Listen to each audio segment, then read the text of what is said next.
예, 마태복음 14장인데 우리 13장에서는 천국의 신비를 구하십니다. 천국의 신비라는 것은 천국이 신비롭고 아름답다 뭐 이 개념이 아니라 천국이라는 것이 신비적인 형태로 감추어져 버린 상태를 말한다 그랬고요. 그래서 이제 정상적인 천국의 모습과 다른 모습이 등장했고, 그래서 교회 시대에 펼쳐지는 다양한 모습들을 볼 수 있는 것이 마태복음 13장이었습니다.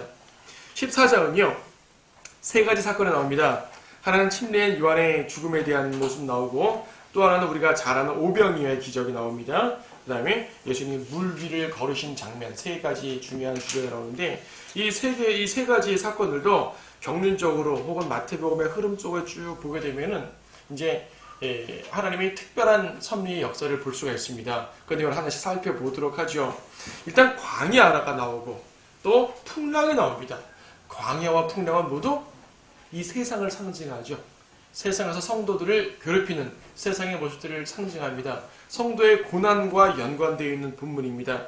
특히 첫 번째 부분에 있는 침례인 요한의 죽음 역시 성도의 고난과 연관이 되어 있겠죠. 하나씩 보도록 하겠습니다. 그때 영조 헤롯이 예수의 명성을 듣고 그의 신하들에게 말하기를 이 사람은 침례인 요한이라. 그가 죽은 자들로부터 살아났으므로 그의 안에서 능력 있는 일들이 나타나는 것이라. 자, 앞에서는 이제 11장에서 침례인 요한에 대한 언급이 나왔었는데 그때는 아직 죽지 않았었어요. 14장 보니까 요한이 죽었네요. 죽는 모습이 3절부터 있는데 14장 요 상황에서 죽는 것이 아니라 이미 죽은 상황에서 헤롯이 두려워하는 모습을 앞의 사건을 소급해서 말하는 것입니다. 그러니까 요한의 죽음은 14장부터 좀 좀 앞에 있던 사건입니다. 이때 그 사건을 이제 요한의 죽음을 말하는 거죠. 여기서 헤롯이라 말하는 것은 갈릴리의 담당자 헤롯입니다. 갈릴리의 왕, 영주라고 말하죠. 이제 갈릴리에서는 왕이죠. 그러니까 로마의 속국이니까 이제 밑에 있는 왕, 영주 헤롯. 이 헤롯은 지금요 침례 요한을 두려워했습니다. 침례 요한을 자기가 죽였는데 살아났다. 예수님에 대한 소문을 듣고 침례 요한이라고 착각을 합니다. 그러니까 이 헤롯의 말을 듣고 보니 침례 요한도 뭔가 위대한 능력을 행했다는 것을 암시받을 수가 있겠죠. 물론 복음서에서 요한이 직접 어떤 기적을 행했다는 기록은 없습니다. 그렇긴 하지만은 이 헤롯의 말을 통해서 요한이 상당히 위대한 선지자로 활동했다는 것을 알 수가 있네요. 되게 두려워했습니다. 침례인 요한을 두려워했어요. 왜 두려워했냐면 침례인 요한이 위대한 일을 했다기보다도 자기한테 책망을 했거든요. 3절 보니까 헤롯이 그의 아우 빌립의 아내인 헤로디아 때문에 요한을 붙잡아 결박하여 감옥에 가두었다고 말합니다.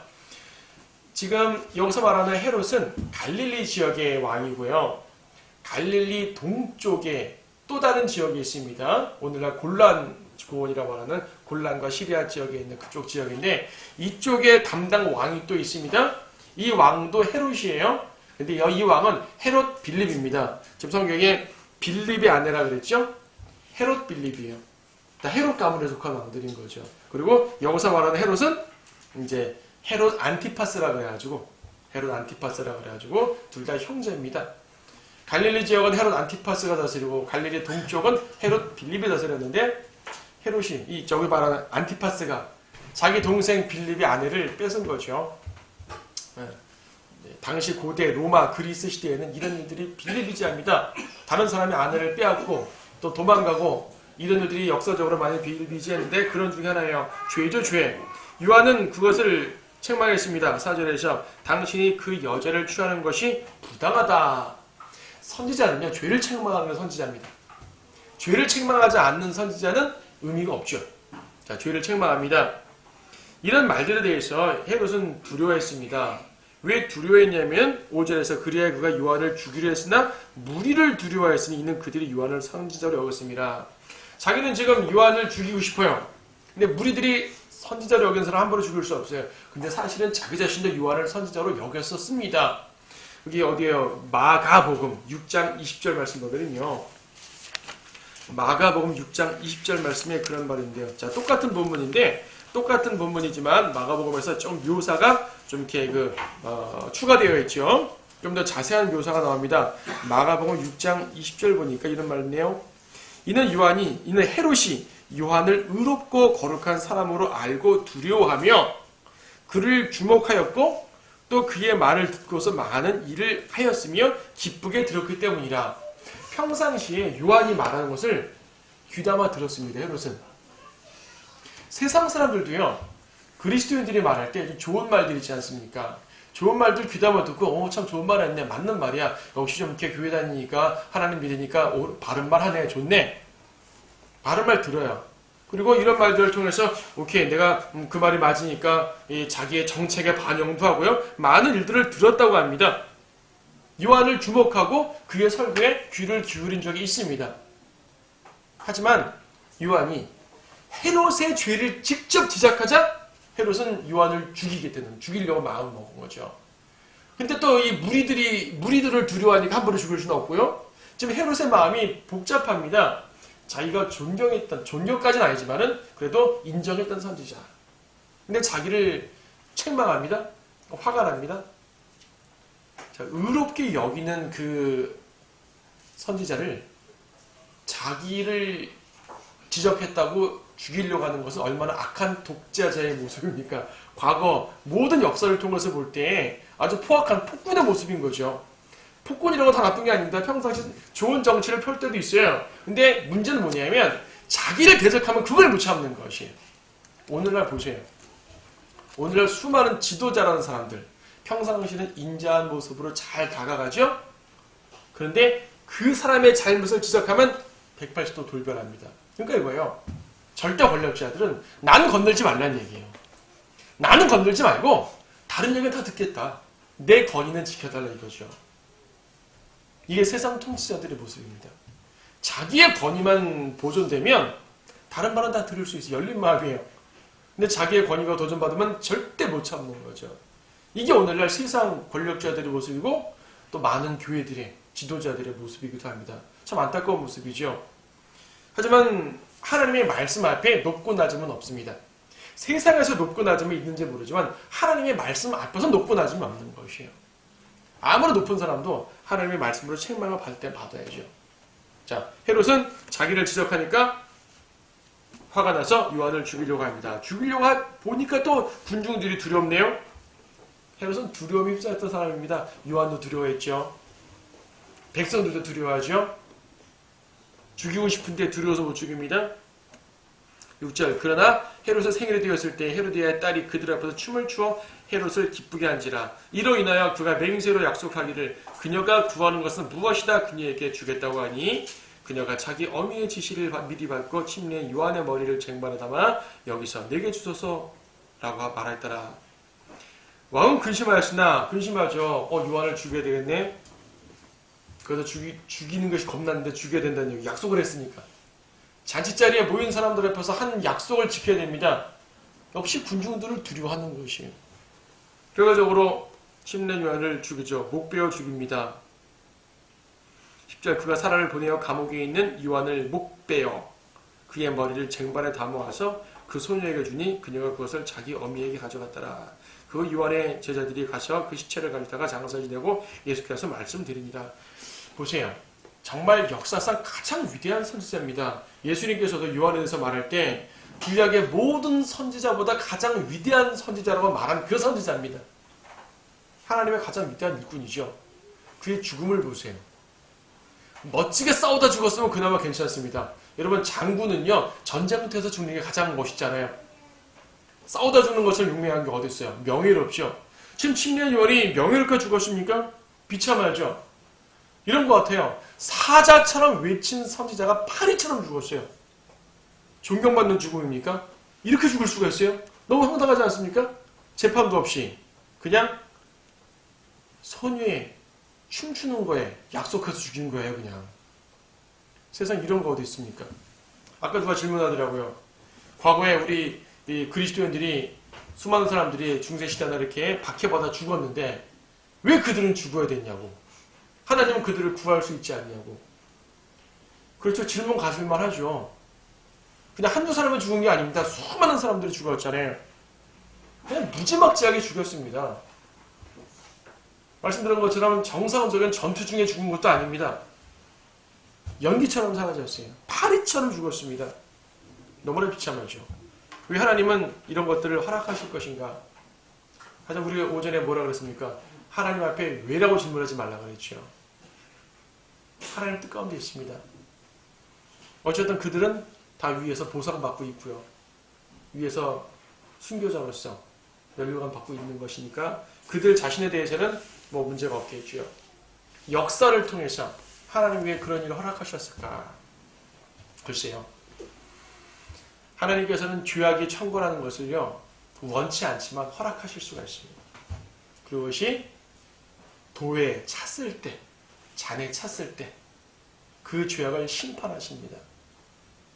하나님께서 우리가 죄를 짓 때도요 죄를 막을 수가 있죠. 죄 짓지 많게 딱 막아버릴 수 있는데 죄를 짓도록 놔두는 거예요. 우리가 죄 짓는 게 주님께서 원하시는 바가 아닙니다. 주님께서 원하지 않지만 허락하시는 것이에요. 어디까지 가나 보자. 그리고 이것이 도에 찼을 때, 잔에 찼을 때 심판하십니다.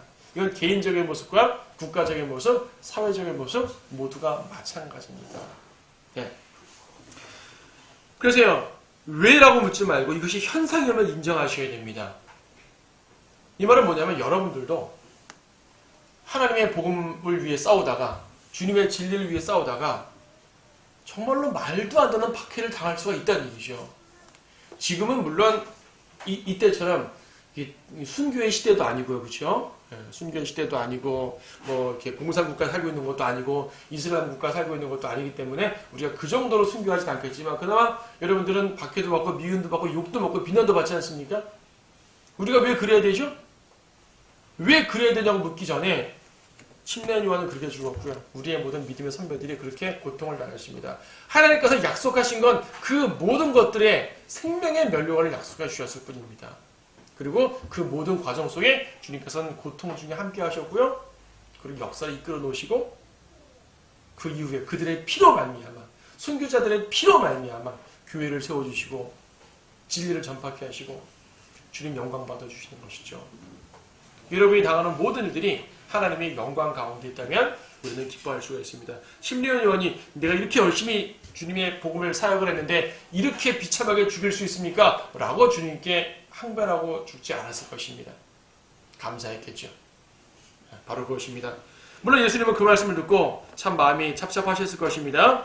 13절 보니까 예수께서 그 말을 들으시고 배로 그것을 떠나 따로 한적한 곳에 가시니 백성이 이 소식을 듣고 성읍들에서 나와 걸어서 그를 따라가더라 그랬습니다.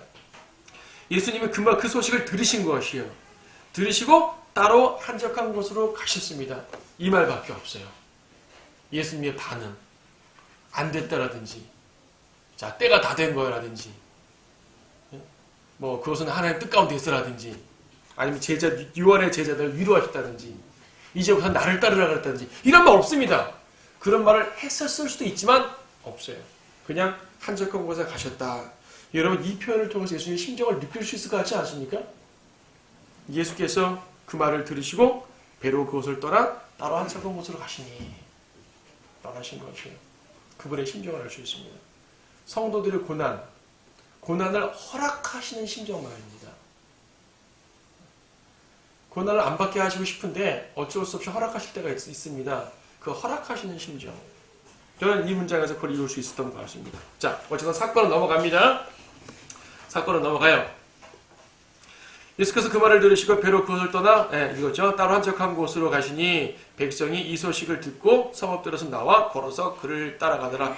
예수님의 마음은 아랑곳 없이 사람들은 모입니다. 일단 예수님 여기 오셨네? 모입니다. 모이고 말씀을 듣고요.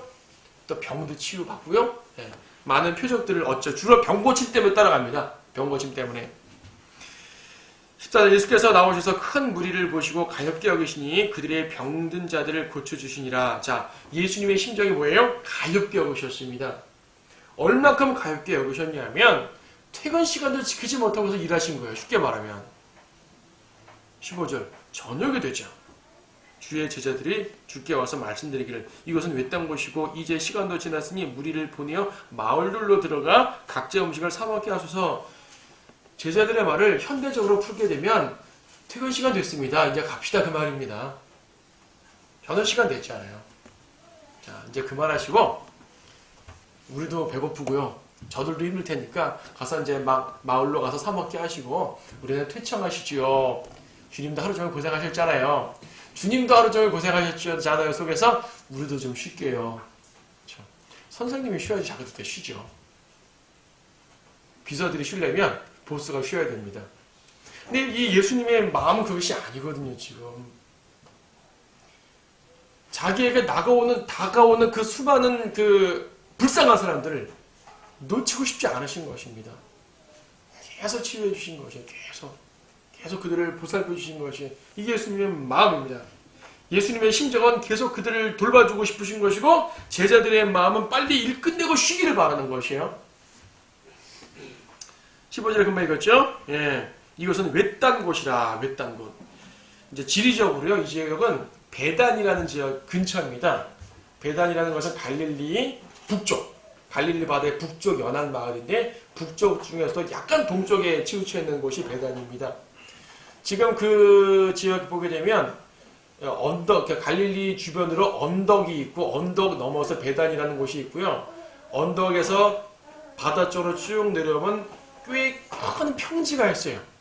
꽤 큰 평지와 풀밭이 있는데 아마 그쪽이 아닌가 싶습니다. 물론 정확한 고정은 아무도 할 수 없지만요. 베단이 근처 외딴 곳이라고 우리는 알고 있습니다. 마가복음에 베단이란 말 나옵니다. 베단 근처에 외딴 곳인데 외딴 곳이라는 말은 다른 말로 황무지라는 곳이고 다른 말로 광야입니다. 물론 유다 광야나 시내 광야나 아라비아 사막처럼 아주 황폐한 곳은 아니지만 사람이 살지 않는 광야예요. 외딴 곳, 황무지. 광야에서 백성들이 모입니다. 뭘 사먹을 만한 곳이 없는 곳이죠. 시간도 지났다고 그랬습니다. 자, 누가복음에 베단이란 말 나오네요. 예수님께서 말씀하십니다. 16절에서 그들이 갈 필요가 없느니라 너희가 그들에게 먹을 것을 주라. 너희가 그들에게 먹을 걸 주라. 이게 무슨 말이에요? 제자들이 가진 게 뭐가 있습니까? 먹을 걸 주라. 제자들에게 예수님께서는 무리를 먹이는 일을 맡기시는 것이에요. 예수님이 그들을 먹이시는 목자입니다. 제자들에게 그 임무를 부여하시고자 하는 그 의지가 담긴 표현입니다. 앞에서 13장 어디에요? 54절에서 52절에서 그랬지 않습니까? 제자들을 무엇으로 임명했냐면 천국에 관한 교훈을 받은 서기관들입니다. 천국에 관한 교훈을 받은 서기관들, 즉 백성들의 목자들로 임명을 하신 것입니다.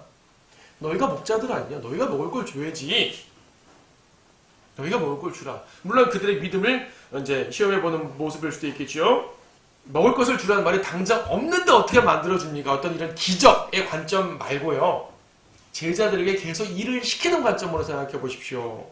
아까 뭐라 그랬어요? 예수님의 심정은 백성들에게 계속 백성들을 계속 이끌고 싶으신 것이고 제자들은 쉬고 싶었던 것이고 예수님은 너희가 계속 하라는 얘기입니다. 자, 주님을 따르는 제자라는 얘기는요. 주님이 쉴 때까지 쉴 수 없는 사람들 말합니다.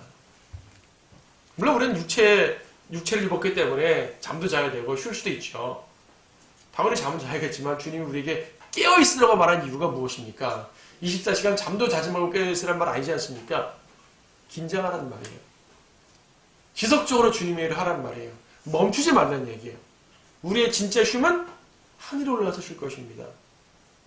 땅에서 쉴 생각하지 말라는 얘기죠. 너희가 그들에게 먹을 것을 주어라. 나도 안 쉬어. 너희도 쉬지 마. 그 말입니다. 주님을 따르는 길은요. 주님과 함께 계속 일한다는 것을 의미합니다. 아, 외딴 곳입니다. 저녁 됐습니다. 쉬어야죠. 아니, 계속 하자. 자, 일단 여기서는 기적이 등장하죠. 기적. 이제 17절에서 제자들이 말씀드립니다. 여기 우리에게 있는 것은 빵 5덩어리와 물고기 2마리 뿐입니다. 지금 마태복음에서는 이렇게만 나와 있지만 요한복음에서는 어떤 소년의 도시락이 드려지죠. 요한복음 6장 말씀 보세요. 6장 9절에서 여기 한 소년이 보리빵 5덩어리와 작은 물고기 2마리를 가지고 있나이다. 소년의 헌신을 드렸어요. 그런데 그러나 이것들이 이처럼 많은 사람에게 얼마나 되겠나이까? 헌신은 하겠지만은 내 헌신이 얼마나 소용이 있습니까? 그렇죠. 여러분이 헌신했을 때 이 헌신이 얼마큼 소용이 있을까요? 나를 드린다고 드린다. 주님 저를 드릴 수 있습니다. 하지만 제가 할 수 있는 게 뭘까요? 저를 받아서 뭘 하시려고요? 전 드릴 것이 별로 없는데요. 그거는 우리가 걱정할 문제가 아니라는 얘기입니다. 제자가 이거 소년의 도시락이 있습니다. 이게 별로 소용이 있을까요? 소용이 있을까요? 라는 말을 할 필요가 없습니다. 도시락이 있습니다. 이거 여기까지 말하면 되는 거였었어요. 그렇죠. 주님께는요, 솔직히 도구가 필요 없습니다. 도구 없어도 됩니다. 하지만 도구를 요구하시는 것은 우리의 헌신을 요구하시는 것입니다. 다윗이 물맷돌로 골리앗을 죽였습니다. 물맷돌 없이는 주님이 역사할 수 없으셨을까요? 역사할 수 있으시죠.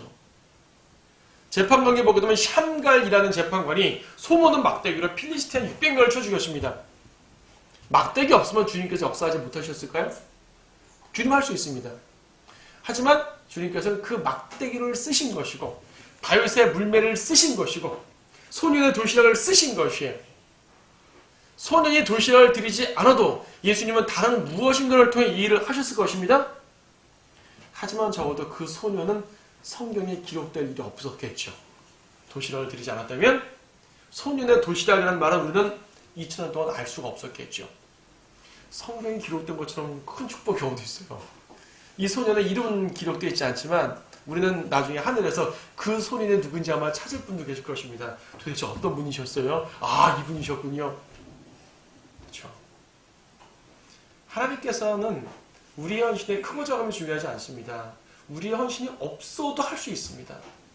우리에게 주님의 일에 동참하기를 원하시는 것이에요. 우리의 이만큼 작은 걸 가지고 주님과 동참할 수가 있어요. 주님의 위대함에 동참할 수 있어요. 그러니까 주님께 이득이 아니라 우리한테 이득인 것이에요. 헌신하는 사람들은. 이것을 안 드려도 나를 안 드려도 주님은 어차피 일하실 텐데 나를 드림으로 말미암아 내가 주님의 위대한 일에 동참자가 됐잖아요. 얼마나 위대합니까? 하늘에서 기록되는 것이고 멸류관에 쌓여있는 것이고요. 주님과 동행합니다. 도구의 크고 작음은 중요하지 않아요. 그건 주님이 판단합니다. 나는 작은 도구로 드리면 돼요. 이것이 얼마나 큰 쓰임이 있겠어요? 이런 말을 할 필요가 없다는 얘기죠. 자, 주님은 하셨어요. 이것을 가지고 역시 제자들에게 임명을 하시네요. 예수님이 혼자 하지 않으시고요. 제자들에게 나눠주라고 합니다. 19절 무리를 풀밭에 앉으라 명하신 후에 빵 5덩어리와 물고기 2마리를 가지고 하늘을 바라보며 축복하시고 빵을 떼어 제자들에게 주시니 제자들이 무리에게 주니라. 예수님이 제자들에게 주셨고 제자들이 무리에게 줍니다. 이걸 뭐와 같아요? 복음 같지 않습니까? 예수님이 제자들에게 복음을 전해주시고 제자들이 복음을 전해주는 것이에요. 복음은 이렇게 전달되었습니다. 빵을 영적으로 말씀이라고 그러잖아요. 물론 여기서 실제적 빵은 맞지만 영적인 적용을 할 때 말씀입니다. 주님이 우리에게 주님이 제자들에게 말씀을 주셨고요. 제자들이 또 제자들에게 말씀을 주고요. 오늘 여기까지 왔지 않습니까? 또 여러분들도 해야겠죠. 그래서 마태복음 14장에서 이 오병의 기적을 보게 되면 일단 첫째로 예수님의 기적 자체, 예수님의 전능하심을 볼 수 있는 본문인 건 분명하지만 그 이면에는 성도들의 동참이라는 커다란 주제가 있습니다. 성도들의 동참. 제자는 주님의 사역에 동참해야 된다. 내 것을 드려야 된다. 시간을 드려야 된다. 주님이 쉬기 전까지 내가 쉴 생각하지 말라. 주님이 전달한 걸 난 전달자로 드린다. 내 빵이 아니에요. 주님의 빵이에요. 내 기적이 아니라 주님께서 기적을 이룬 빵입니다. 전달합니다. 제자들은 전달할 때 기적들이 계속 일어났습니다.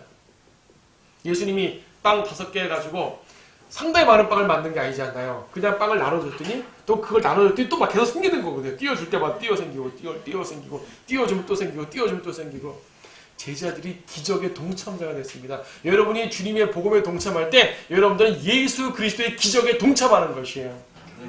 생각해보세요. 제 말로 사람이 살아요. 제가 몇 마디 했더니 이 사람이 지옥 가서 천국으로 옮겨가요.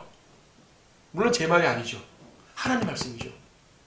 근데 누구의 입을 통해서 했어요? 제 입을 통해서 했어요. 여러분의 입을 통해서 하잖아요. 여러분의 입을 통해서 사람이 산다니까요. 지옥까지 않게 된다니까요. 이거 기적 아니에요? 기적. 도대체 어떤 의사가 지옥 갈 사람을 하늘나라로 바꿉니까? 이런 의사가 어디 있어요? 여러분 의학교육 받았어요? 안 받았지 않아요. 기적이요, 기적. 여러분이 입을 여는 순간, 여러분이 예수님의 빵을 전달하는 순간 여러분들은 예수님의 기적에 동참하는 사람들이 되는 것입니다. 소홀한 것이 아니죠. 자, 그래서 예수님의 전능하심을 볼 수 있는 본문인과 동시에 이제 제자들이 해야 될 그 의무, 요구, 또 축복, 이 모든 것들을 볼 수 있는 본문입니다. 특히 요한복음을 좀 전에 봤지 않습니까? 요한복음은요, 마태, 마가, 누가복음은 이 사건의 정황을 설명하는 반면 요한복음은 이 사건의 의미까지도 줍니다. 요한복음은 항상 그래요. 똑같은 사건을 말할 때 다른 복음서는 사건에 초점 맞춘다면 요한복음은 그 사건의 의미에 맞춰서 좀 더 설명을 추가하십니다. 그래서 요한복음에만 생명의 빵이라는 말 나와요. 마태, 마가, 누가는 똑같은 사건 속에 생명의 빵이라는 말 나오지 않습니다. 다만 우리가 이제 성경을 많이 본 사람들은 예수님이 빵, 그래 예수님이 말씀이시고 빵이니까 생명의 빵이지라는 것을 우리가 알 수 있을 뿐인데 요한복음은 직접 그 설교를 하십니다. 요한복음 찾아보세요. 어디 나옵니까? 요한복음 6장 35절 나오죠. 예수께서 그들에게 말씀하시길 내가 생명의 빵이니라. 내게 오는 자는 결코 배고프지 아니하며 또 나를 믿는 자는 결코 목마르지 아니하리라. 48절도 나는 그 생명의 빵이라. 예수님이 빵을 준다 그랬더니 백성들이 믿지 못하는 거예요. 사실은 오병이의 기적, 빵을 먹었으면서 그 뒷사건에 예수님이 빵을 주는 분이라 그러니까 도대체 무슨 빵을 주겠습니까? 우리 조상은 광야에서 만나를 먹었습니다. 당신은 무엇을 주겠습니까? 바로 그 전날 보리빵 5그릇 5,000병을 먹어놓고 무슨 빵을 주냐고 물어요, 이 사람들은. 이게 어리석은 백성들의 모습입니다. 예수님이 말씀하시죠. 그렇게 이게 빵을 먹어놓고 또 빵을 찾는 백성들에게 할 말이 없으신 것이에요. 내가 빵이야. 내가 빵이야. 나를 먹으면 돼. 무슨 말입니까? 나를 믿으면 된다는 말이겠죠. 믿음을 말씀하시는 것이면 믿어서 구원받는 걸 말씀하시는 것입니다. 예수님이 생명의 빵이십니다. 생명의 빵에 대한 언급을 하셨어요. 자, 교리적으로 보게 되면요, 좀 특별한 말씀이 있습니다. 이 광야의 빵이라는 주제는 출애굽기에서부터 시작됩니다. 만나, 그렇죠? 만나도 어디에 있었어요? 광야죠. 하늘의 음식입니다. 이들이 수고로 얻은 음식 아니죠. 돈 주고 산 음식 아닙니다. 지상에서 나온 음식이 아니라 갑자기 생긴 음식이에요. 하나님의 기적의 빵입니다. 기적의 빵. 근데 장소가 어디였어요? 출애굽기에서 광야. 물론 거기는 시내 광야입니다. 여기는 갈릴리에 있는 외딴 곳이기 때문에 위치는 다르지만 광야라는 공통점이 있어요. 그렇죠? 광야라는 공통점이 있습니다. 출애굽기에서도 민수기에서도 광야에서 하늘의 빵을 먹었죠. 지금 이 예수님 초림 때도 이제 광야에서 빵을 먹었죠. 이것이 영적으로 예표가 되어서 우리에게 이 세상이라는 광야에서 빵을 먹는 것이야. 말씀을 먹는 것이에요. 지금 이 세상은 광야입니다. 사람들이 많이 살지만 영적으로는 광야입니다. 이것을 여러분들 생명의 빵을 일단 먹으셨고 또 계속 먹으셔야죠. 예수님이라는 생명의 빵은 일단 한 번 드셨고 믿으셨고 구원받았고 또 성경이라는 생명의 빵은 지속적으로 또 먹어야죠. 그래서 광야에서의 옛날 그 출애굽 때의 만나도 우리가 먹는 말씀의 비유가 되는 것이고 또 예수님 시대에 있던 그 오병이어도 우리가 먹는 만나의 영적 야식의 비교가 되는 것이에요. 교리적으로 어떤 의미가 있냐면 계시록 12장 말씀 보십시오.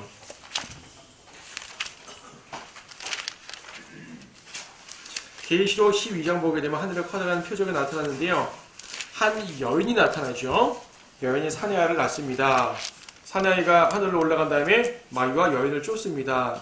그때 어떤 일이 벌어지냐면은 12장 6절에서요.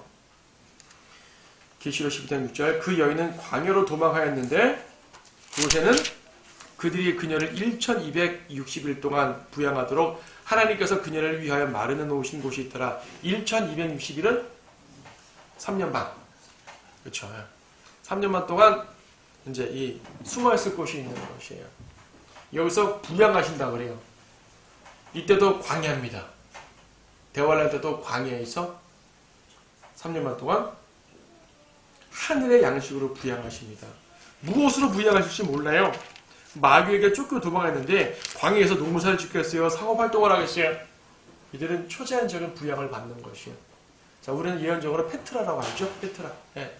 페트라로 들은 이제 도망간다고 하지 않습니까? 요즘엔 페트라가 관광지가 돼가지고 다 알아요. 페트라로 들어간다고 적그리스도 모를까? 그런 생각도 할 수 있는데 그건 뭐 우리가 따질 것이 아닙니다. 하나님께서 어떻게 인도해 주실 것입니다. 출애굽기 민수기에 보게 되면은 이 불기둥, 구름기둥으로 막아주셨을 수도 있기 때문에 앞으로 어떻게 할지 모르겠어요. 우리가 아는 것은 이들이 광야로 들어간다는 것, 그리고 그것이 페트라라는 것은 우리가 예언적으로 압니다. 어떻게 보호하실지는 모르겠어요. 근데 주님이 약속하셨어요. 그들에게 초자연적인 방법으로 부양하실 것입니다. 부양하실 것이에요. 그럼 다 연결되잖아요. 출애굽기에 만나, 예수님 시대의 오병이어, 현대의 영적 적용으로 이 광야에서 우리가 먹는 말씀, 대원할 때 이스라엘 백성이 이제 이 남은 자들이 이 부양받아야 될 광야 다 연결되죠. 모두가 광야고 모두가 빵이고 모두가 기적적 빵이에요. 자기의 수고와 노력으로 얻는 빵 아닙니다. 하나님의 특별한 모습입니다. 그래서 예표를 보게 되면 이제 다양하게 예표가 되죠. 예표가 이중 삼중으로 얽혀 있어요. 이렇게 막 예표는 하나만 있는 게 아니라 이렇게 연결될 수가 있습니다. 자, 영적으로는 생명의 빵입니다. 자, 그러므로 여러분들은 이 말씀 봤을 때 분명히 교리적인 것도 교리적인 거지만 여러분의 적용을 여러 개 시켰잖아요. 예수님의 전지전능하신 모습과 우리의 헌신다는 모습, 그리고 항상 생명의 빵으로서 먹어야 된다는 것, 그리고 우리가 주님의 사역에 동참하게 되면 우리도 역시 기적에 동참한다는 사실 등등을 보았습니다. 교리적으로는 대환란 때 모습까지 봤는데 사실 침례 요한 모습도 대환란 모습과 무관하지 않아요. 요한이 어떻게 죽습니까? 목배임 당해 죽었죠. 대환란 때의 대표적인 사형제도는 목배임 받는 것이죠. 계시록 20장 4절 보게 되면 짐승의 표 받지 않고 짐승에게 경배하지 않은 자들을, 아는 성도들을 목베어 죽인다고 하죠. 목베어 죽입니다. 그래서 대환란 때 모습. 아닌 게 아니라 침례 요한은 엘리야잖아요. 엘리야 역할이 뭡니까? 주의 길을 예비하는 것. 비록 초림 때는 예수님의 길을 예비하고 말했지만 예수님이 왕이 되지 않으셨지만 재림 때는 진짜 왕이 되실 것이니까 재림 때 다시 한번 예수님의 길을 예비해야겠죠. 그 엘리야. 계시록 11장 보면 두 증인이 죽습니다. 그 중에 하나가 엘리야거든요. 그래서 요한은 대환란의 모습 보이죠.